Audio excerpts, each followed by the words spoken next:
नमस्कार मित्रांनो, आयुष्यात जेव्हा आपण शून्यातून विश्व निर्माण करायला निघतो किंवा कष्टाने यशाची एक पायरी पुढे चढतो, तेव्हा सगळ्यात आधी कोणाच्या पोटात दुखतं तर ते आपल्याच जवळच्या काही लोकांच्या.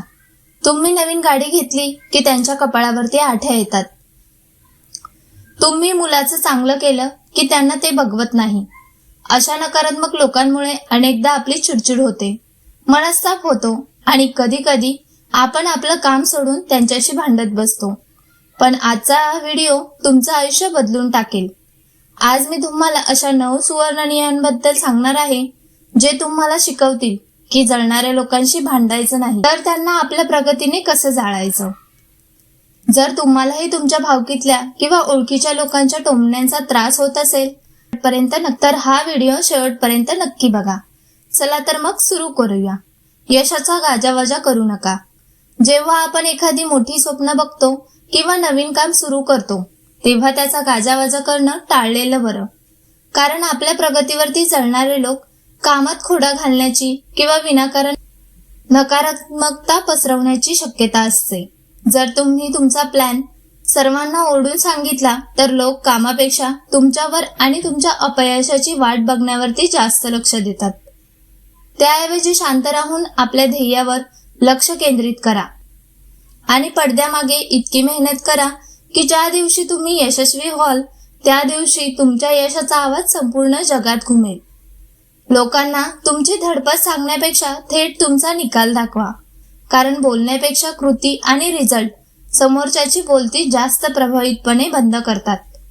म्हणूनच जोपर्यंत काम पूर्ण होत नाही तोपर्यंत ते गुपित ठेवणंच शहाणपणाचं असतं. नंबर 2, वादापासून दूर राहणे. वादापासून दूर राहणे म्हणजे आपली मानसिक शांती आणि मौल्यवान वेळ वाचवणे होय. कारण जळणाऱ्या आणि मूर्ख लोकांशी वाद घालणे म्हणजे स्वतःहून चिखलात दगड मारण्यासारखं आहे, ज्यामुळे घाण आपल्याच अंगावरती उडते. अशा लोकांशी चर्चा करून आपण त्यांना कधीच सुधारवू शकत नाही. उलट ते आपल्याला खालच्या थराला नेऊन मानसिक त्रास देतात आणि विनाकारण आपला उत्साह कमी करतात. समजूतदारपणा यातच आहे की समोरचा व्यक्ती टोमणा मारत असेल किंवा मुद्दामून चिडवत असेल तर त्याला प्रत्युत्तर न देता फक्त एक हलकं स्मित हास्य करावं आणि तिथून निघून जावं. तुमचं हे मौन त्यांना जास्त अस्वस्थ करतं, कारण त्यांना तुमच्याकडून जी चिडचिड हवी असते ती मिळत नाही. म्हणूनच स्वतःच्या ध्येयावरती लक्ष केंद्रित करून अशा वादांकडे दुर्लक्ष करणं हीच अशा लोकांसाठी सर्वात मोठी शिक्षा आणि तुमच्या प्रगतीची पहिली पायरी ठरते. नंबर 3, तुमची गुपित सांगू नका. आपल्या आयुष्यातील खास गोष्टी किंवा कमकुवतपणा कधीही जळणाऱ्या लोकांसमोर उघड करू नका, कारण अशी माणसं तुमच्या माहितीचा उपयोग योग्य वेळ बघून तुमच्या विरुद्ध शस्त्र म्हणून करतात. जेव्हा त्यांना तुमच्या छुप्या गोष्टी किंवा भीती माहीत असते तेव्हा ते समाजात तुमची प्रतिमा मलिन करण्यासाठी किंवा तुम्हाला मानसिक त्रास देण्यासाठी त्याचा वापर करतात. आपली गुपितं आपल्यापाशीच ठेवणं हा एक प्रकारचं संरक्षणात्मक कवच आहे, ज्यामुळे कोणालाही तुमच्यावर वार करण्याची संधी मिळत नाही. समोरच्याला तुमच्याबद्दल जितकी कमी माहिती असेल तितकेच तुम्ही त्यांच्यासाठी अभेद्य राहाल. म्हणून स्वतःच्या योजना, आर्थिक स्थिती किंवा घरगुती उणीवा कधीही अशा लोकांसमोर बोलू नका, जे तुमचं भलं इच्छित नाही. तुमचं मौनच तुमची शक्ती आहे, हे नेहमी लक्षात ठेवा. नंबर 4, प्रतिक्रिया देऊ नका. जेव्हा कोणी आपल्याला टोमणा मारतं किंवा उचकवण्याचा प्रयत्न करतं तेव्हा आपण लगेच चिडून प्रतिक्रिया देतो. पण खरं तर हेच समोरच्या माणसाला हवं असतं, कारण तुमच्या चिडण्यामुळे त्यांना विजय मिळाल्यासारखं वाटतं.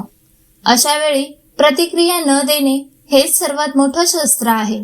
कारण जेव्हा तुम्ही शांत राहता आणि फक्त समोरच्याचे वागणे श्रेयस्करपणे पाहता तेव्हा त्यांचा वार रिकामा जातो. तुमची ही शांतता जळणाऱ्या माणसाला जास्त अस्वस्थ आणि बेचैन करते, कारण त्यांना तुमच्याकडून जी चिडचिड किंवा भांडण अपेक्षित असतं ते त्यांना मिळत नाही. स्वतःच्या भावनांवरती ताबा मिळवून शांत राहिल्याने तुमची शक्ती वाचते आणि समोरच्याला आपली डाळ शिजत नाही हे लक्षात येतं. म्हणूनच समोरच्याच्या मूर्खपणावरती फक्त एक स्मित हास्य करा आणि आपल्या कामात मग्न राहा, कारण शांत राहणे हा दुर्लक्षित करण्याचा सर्वात मोठा प्रभावी मार्ग आहे. नंबर 5, सोशल मीडियाचा जपून वापर करा. आजच्या काळात आपण प्रत्येक लहान मोठी गोष्ट सोशल मीडियावरती स्टेटस म्हणून ठेवतो, पण जळणाऱ्या लोकांपासून स्वतःला वाचवण्यासाठी सोशल मीडियाचा वापर अत्यंत जपून आणि मर्यादित करणे गरजेचे आहे. जेव्हा तुम्ही तुमचा प्रत्येक आनंदाचा क्षण, नवीन खरेदी किंवा यशाच्या बातम्या फेसबुक आणि व्हॉट्सअपवर उघडपणे टाकता, तेव्हा नकळतपणे तुम्ही अशा लोकांचे लक्ष वेधून घेता जे तुमच्या प्रगतीवरती खुश नसतात. काही गोष्टी आणि खासगी सुखाचे क्षण फक्त स्वतःपुरते किंवा जवळच्या माणसापर्यंतच मर्यादित ठेवल्यास बाहेरील लोकांची वाईट नजर किंवा दृष्ट कमी लागते आणि तुमच्या कामात विनाकारण अडथळे येत नाहीत. लक्षात ठेवा, तुमचं आयुष्य हे इतरांना दाखवण्यासाठीच प्रदर्शन नसून ते शांतपणे जगण्यासाठी आहे. म्हणूनच स्वतःच्या महत्त्वाच्या योजना आणि कौटुंबिक आनंद जगासमोर मांडण्यापेक्षा तो गुपित ठेवल्यास जास्त सुख आणि सुरक्षितता असते. नंबर 6, स्वतःच्या प्रगतीवरती लक्ष द्या. जेव्हा आपण दुसऱ्याच्या वागण्यावर किंवा ते आपल्याबद्दल काय विचार करतात यावर जास्त लक्ष देतो, तेव्हा आपण नकळतपणे स्वतःच्या प्रगतीचा वेग मंदावतो. कारण आपला मौल्यवान वेळ आणि शक्ती विनाकारण वाया जात असते. जळणाऱ्या लोकांकडे पाहण्यापेक्षा किंवा त्यांना उत्तर देण्यात वेळ घालवण्यापेक्षा तोच वेळ जर आपण स्वतःचे कौशल्य सुधारण्यात आणि आपल्या कामात प्रगती करण्यासाठी वापरला तर यश नक्कीच मिळते.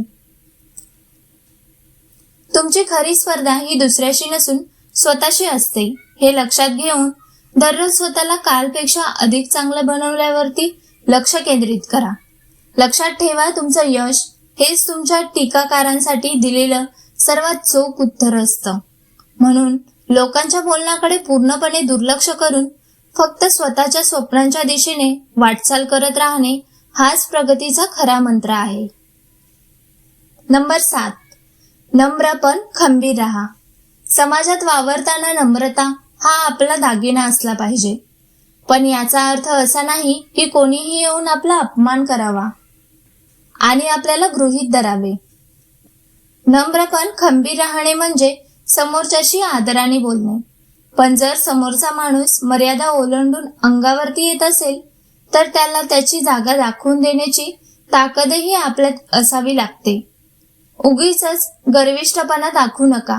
मात्र जर कोणी विनाकारण त्रास देत असेल किंवा तुमच्या स्वाभिमानाला धक्का लागत असेल तर तिथे ठामपणे उभे राहून विरोध करणे गरजेचे असते.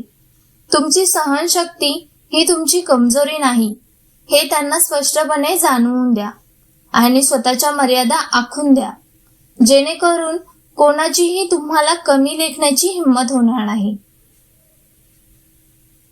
नंबर 8, मदतीची अपेक्षा ठेवू नका.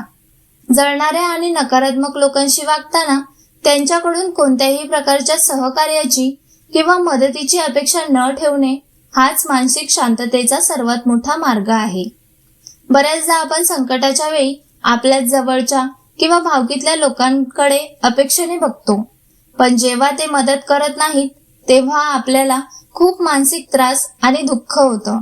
त्याऐवजी हे लोक आपल्याला मदत करणारच नाहीत हे जर आपण आधीच मनाशी पक्क केलं तर आपला मनस्ताप वाचतो आणि आपण दुसऱ्या पर्यायांचा विचार करू लागतो. स्वतःच्या पायावरती उभं राहण्याची जिद्द अशाच वेळी निर्माण होते, जेव्हा आपल्याला जाणीव होते की आपल्याला आपलं युद्ध एकट्यालाच लढायचं आहे. दुसऱ्यांच्या मदतीवरती अवलंबून राहण्यापेक्षा स्वतःला इतकं सक्षम बनवा की तुम्हाला कोणासमोर हात पसरवण्याची गरज उरणार नाही. अशा प्रकारे अपेक्षांचा त्याग केल्यामुळे तुम्ही भविष्यातील मोठ्या निराशेपासून स्वतःला वाचवू शकता. नंबर 9, माफ करा आणि विसरून जा. एखाद्याने आपल्याला त्रास दिला तर त्याबद्दल मनात सतत राग किंवा द्वेष धरून ठेवल्याने समोरच्याचं काहीच बिघडत नाही. उलट आपल्याच मनावरचं ओझं वाढतं आणि आपली शांती भंग पावते. त्यामुळे अशा लोकांना मनातून माफ करणं हे स्वतःच्याच आरोग्यासाठी चांगलं असतं, कारण त्यांची वृत्तीच तशी आहे. हे स्वीकारलं की आपला त्रास कमी होतो. मात्र माफ करण्याचा अर्थ असा नाही की त्यांनी केलेला अपमान किंवा फसवणूक आपण पूर्णपणे विसरून जावी. त्यांनी भूतकाळात कसं वागलं होतं हे नेहमीच लक्षात ठेवावं, जेणेकरून भविष्यात पुन्हा त्यांच्यावर विश्वास ठेवून आपली फसवणूक होणार नाही. थोडक्यात सांगायचं तर मनातून कटुता काढून टाका, पण डोळे उघडे ठेवा, जेणेकरून तुम्ही शांतही राहाल आणि सुरक्षिततेही. तर मंडळी, आज आपण जे 9 नियम पाहितले ते फक्त ऐकण्यासाठी नाहीत, तर आपल्या आयुष्यात उतरवण्यासाठी आहेत. एक गोष्ट नेहमी लक्षात ठेवा, काजव्याला सूर्याचा प्रकाश कधीच सहन होत नाही. तसंच तुमच्या प्रगतीचा प्रकाश जळणाऱ्या लोकांना कधीच आवडणार नाही. पण म्हणून आपण आपलं चमकणं सोडायचं का? तर मुळीच नाही. लोक तुमच्याबद्दल काय बोलतात यापेक्षा तुम्ही स्वतःबद्दल काय विचार करता हे जास्त महत्वाचं. ज्या दिवशी तुम्ही लोकांच्या टोमण्याकडे दुर्लक्ष करून स्वतःच्या कामात मग्न व्हाल, त्याच दिवशी तुम्ही अर्धी लढाई जिंकलेली असेल. लक्षात ठेवा, तुमचं यश हेच तुमच्या शत्रूसाठी सर्वात मोठं उत्तर आहे. जर तुम्हाला आजचा हा व्हिडिओ आवडला असेल तर तो अशा मित्राला किंवा नातेवाईकाला शेअर करा जो सध्या भावकीच्या किंवा जळणाऱ्या लोकांच्या त्रासामुळे त्रस्त आहे. त्यांनाही सांगा की भावा, खचून जाऊ नकोस, फक्त शांत राहून क्रांती कर.